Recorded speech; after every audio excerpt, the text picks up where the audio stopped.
Assalaamu calaykum. Maanta muuqaalkan waxaan uga hadli doonaa filimkii aad soo codsateen ee Superman, laakiin haddii uu sareeyo saamaxo waxaan ku soo dabadari doonaa Batman, balse filimkeena maanta aan gudaha u sii galo.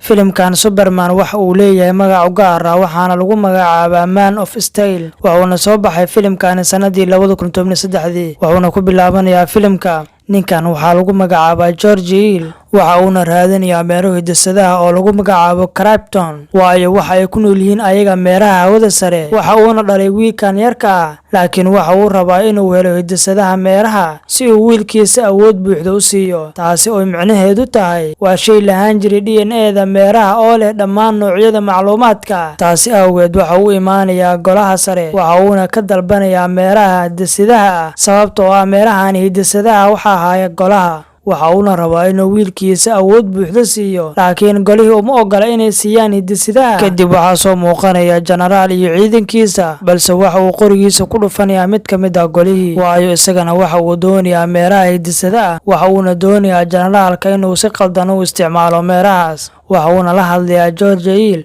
waxa uuna ku leeyahay waa inaad iska ilowdaa meerahan hidisidaha ah, laakiin dagaal weyn ayaa dhexmaraya iyagoo ku dagaalamaya oona ku doodaya arrintan. George Hill ayaa bannaanka u soo baxaya waxaana dhexmaraya dagaal xooggan. dabadeedna waxa uu yeerayaa masaaduuligiisa, meeshiina waa uu ka soo baxaya isagoo fuula masaaduuligiisa. kadib George Hill waxa uu raadinayaa hidisidaha, laakiin sidoo kale waxaa soo weeraraya jenaraalkii waxa uuna ku dhufanayaa bam, balse waxaa soo samata bixinaya masaaduuligiisa waxaana meeshaasi ka soo gaaray dhaawac. laakiin George Hill waxa uu soo helay inuu nasiib u helo meeraha hidisidaha. si kastaba ha ahaatee waxa uu dhiibay hidisidihii xaaskiisa kadib markii uu yimid ayada. waxa uuna ku yidhi qaad oo ku shub DNA-ga wiilkeenna, sababtoo ah meerahani Krypton waxa uu sii doonaa awood aanan caadi ahayn. George Hill waxa uu yidhi waxaan ogaa markii horeba wiilkayga inuusan ahayn qof caadi ah, balse wuxuu noqon doonaa qof awood badan. waxa uuna yeelan doonaa awood u qaasa asaga. balse wiilkii waxay saareen dayax gacmeed waxayna u direen meeraha dhulka. dabadeedna jenaraalkii ayaa mar kale ku soo wajahan waxa uuna soo weerarayaa George Hill isagoo ugu dambeyntii dilay.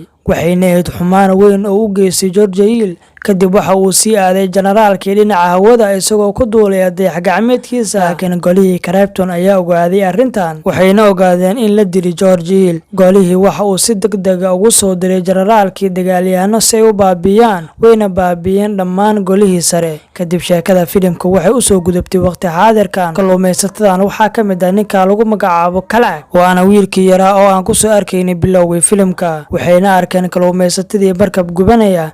markabkaani diyaarad ayaa ku dullaacday, laakiin Kalak waxa uu leeyahay awood aanan caadi ahayn. Kalak isla markiiba markabkii gudihiisa ayuu gaarayaa waxa uuna meeshii ku arkayaa samata bixiyaasha oo ku sugnaa markabka dhexdiisa. dhinaca kale minaaradda markabka ayaa soo dhacaysa, laakiin Kalak ayaa ka hor istaagaya inay dhacdo. wuxuuna qabanayaa minaaraddii isagoo u isticmaalaya awooddiisa oo idil, balse Kalak meeshaasi waxaa ka soo gaaraya shil xooggan wuxuuna ku dhacayaa biyaha dhexdooda. waxa uuna bilaabayaa Kalak inuu soo xasuusto waxyaabihii hore, weliba markii uu yaraa oo carruurta ahaa. laakiin maxay tahay nooca awoodda uu lahaa asaga? balse Kalak mucjisada uu leeyahay waxaa ka mid ah waxa uu fiiri karaa dhammaan waxyaabaha uu maqlo, ama waxa uu dareemi karaa dhawaaqyada wax uuna ka dareemi karaa meel fog. waxaa kale uu ahaa mid aad u xoog badan, sababtoo ah waxa uu biyaha ka soo bixinayaa baaskiilka carruurta ay leedahay, waxa uuna biyaha ka soo saarayaa baaskiilka dugsiga. Kalak aabihii ayaa ku dhihi jiray fiiri wiilkaygiyo, waan ogahay inaad leedahay awoodaha ka sarreeya bini'aadamka, laakiin ifaan wiilkaygiyo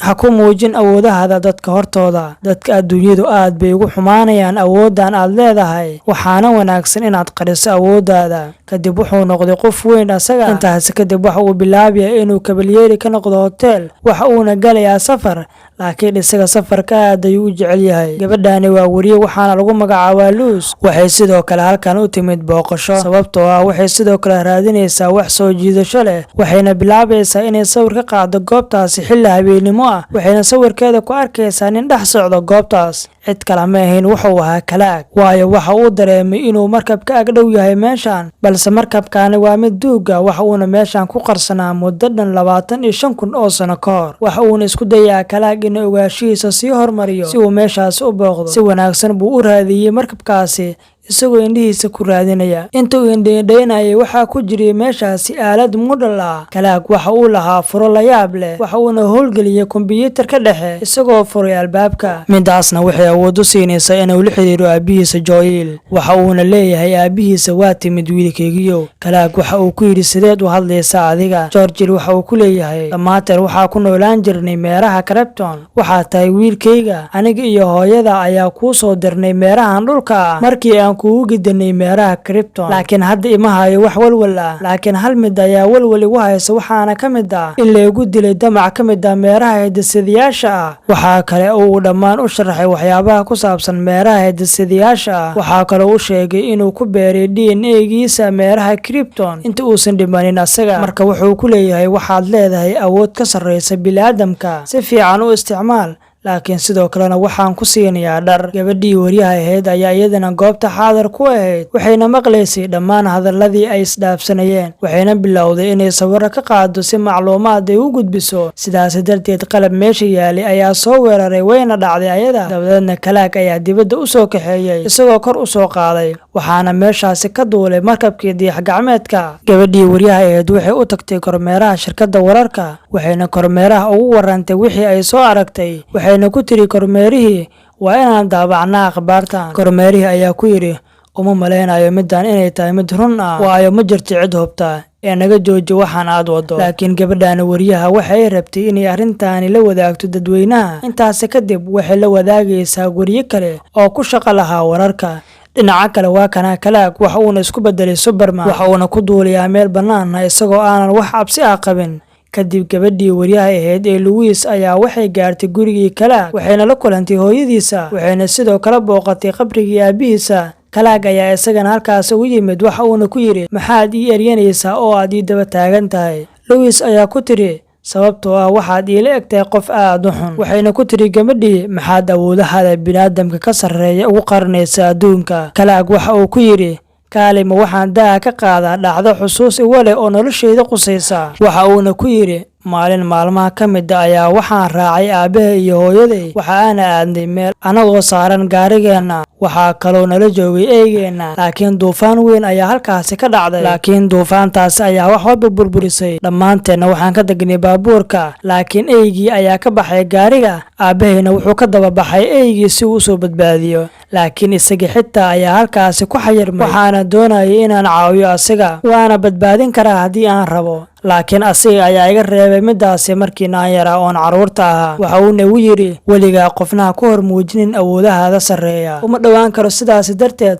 duufaan ayaana qaaday aabbahayga. hadda maanta ma joogo asaga, laakiin weli waan xasuustaa taladiisa. maxaan dunidan u horkeennaa quwaddayda ka sarraysa bini'aadamka haddii aan aabbahayga ku badbaadin waayay? markaas ayay ku tiri gabadhii adiga wax wanaagsan ayaad u qabanaysaa adduunkan. waxa uuna u tagay hooyadiisa, waxa uuna u sheegay inuu isku bedelay Superman. hadda ayay daaha ka qaadatay sirta ku saabsan awooddiisa tan iyo bilowgii filimka. hooyadiisa markay maqashay arrintaasi waxay bilowday inay ilmada isku celin wayso farxad darteeda, laakiin waxay ku tiri miyaad iga tegaysaa? markaasi ayuu Kalaag ku yidhi maxaad leedahay? waan kula joogayaa, xaggeen kaa aadaya? kadib waxaa soo muuqanaya askar, waxayna muujinayaan inay sawirro qarsoodi ah ka heleen dayax-gacmeedka. sawirradaasi waxay muujinayaan in dayax-gacmeedka uu kusoo wajahan yahay dhulka, isagoo weerar ku soo ah dadkan ku nool dhulka. kadib waxay helayaan fariin in meerahaasi cirka ku nool ay soo weerari doonaan dadka ku nool dhulka, balse dayax-gacmeedkaasi waxaa wata generaalkii. laakiin generaalkan kuma noolaan karo dhulka,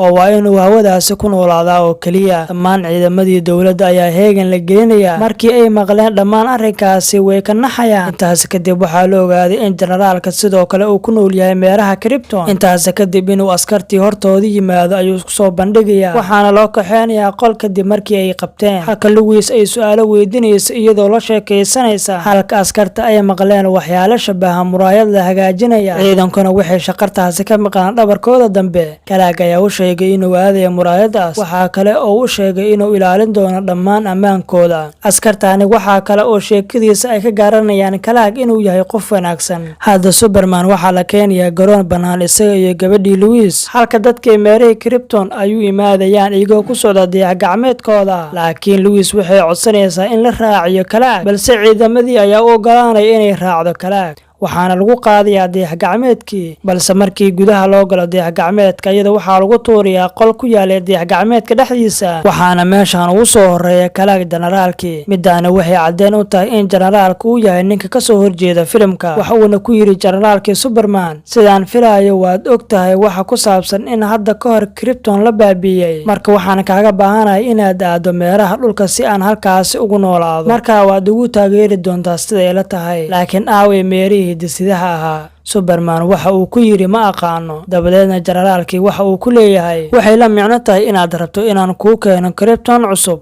oo dhammaantiin idin wada baabi'in doona. dhinaca kale Lois ayaa iyadana waxay ku xiran tahay qolkii, waxayna haysatay furihii dahsoon ee Kalaag kaasoo la siiyey ayada. waxayna furtay dayax-gacmeedka kadibna waxaa soo muuqday George Hill. kadib waxa uu sheegay George Hill Lois, waxaan wax ka sameeyey dayax-gacmeedkan oo waan ka warqabaa dhammaan siyaabaha uu ku shaqeeyo asaga, waayo hawada sare ayay iskula noolaan jireen dayax-gacmeedkan. kaliya wuxuu ku leeyahay samee sida aan ku faro. kadib waayahay ayay ku leedahay. dibadda ayay u soo baxaysaa, waxayna bilaabaysaa inay soo weerarto ciidankii Generaalka. si kastaba ha ahaatee Lois waxay ku soo noqotay adduunkeeda iyadoo loo marayo dayax-gacmeedka iyadoo kaashanaysa George Hill. hadda George Hill waxa uu tagayaa Superman, waxa uuna ku yidhi waxaad leedahay awood kugu filan ee maxaad u isticmaali weysay. waxaad jebin kartaa albaabka dayax-gacmeedka hawada sare. Superman waxa uu jebinayaa albaabka xooggiisa ayuuna u isticmaalayaa. markii uu bannaanka u soo baxo waxa uu dareemayaa awood dheeraad ah isagoo ku diirsanaya iftiinka qoraxda. Lois oo sidoo kale dhacaysa ayuu badbaadinayaa. dabadeedna waxaa dhulka yimid Generaalkii isagoo soo gaaray meerihii dhulka, waayo ninkaani markii horeba kuma noolaan karin meeraha dhulka ah. Generaalkii waxa u yimid hooyadii Superman, waxa uuna ceejinayaa hooyadii, laakiin waxaa ku imaanaya Superman waxaana dhexmaraya dagaal aad u culus. waxa uuna ku yidhi Superman, sideed ugu dhiiran kartaa inaad hooyaday taabato. waxaana weerar ku soo qaaday ciidamadii Generaalka iyagoo saaray dayax-gacmeedkii. kaalkaaliyaha Generaalka ayaa u sheegay keliya in ay tahay in la keeno Superman. waxa uuna yidhi waana waajibna saaran inaan soo saarno hidisidaha ku jira jirkiisa. markuu arrintaasi maqlay wuu ku farxay Generaalkii, sababtoo ah isaga kuma raaxaysanin meeraha dhulka. Generaalkii waxay direen 2 mishiin oo sii deynaya qiiq dahsoon. natiijo ahaan dadka deegaanka ayaa ka cabsanaya, sababtoo ah jawiga meerahooda ayaa isbedelaya, waxaana laga yaabaa inuu dadka oo idil baabi'iyo. Lois waxay u dhaqaaqaysaa dhanka taliyaha ciidanka, waxayna ku tiri waxa ay sheegay arrintaani George Hill, maadaama ay mishiinadaani burburin karaan ayaga. kadib Superman waxa uu leeyahay isagoo halkaani imaanaya, haa waan burburin karnaa mishiinkan haddii aan ku garaacno hubkeena dayax-gacmeedka. intaas kadib Superman waxa uu adeegsanayaa xooggiisa oo dhan, waxa uuna weerarayaa dayax-gacmeedkii isagoo burburinaya mishiinadii. dhanka kale Lois iyo taliyihii ciidanka ayaa sidoo kale waxa ay soo qaadanayaan diyaarad, waxayna rabaan inay soo weeraraan, laakiin waxaa soo dhacaysa Lois waxaana badbaadinaya Superman. ugu dambeyntii waxay burburinayaan dhammaan dayax-gacmeedyadii. dadkana waxay ku qanacsan yihiin burburkii labadii mishiin, wayna ku faraxsan yihiin iyagoo moodaya inay badbaadeen. kadib Generaalkii ayaa mar kale soo weeraraya, weliba weerar culus.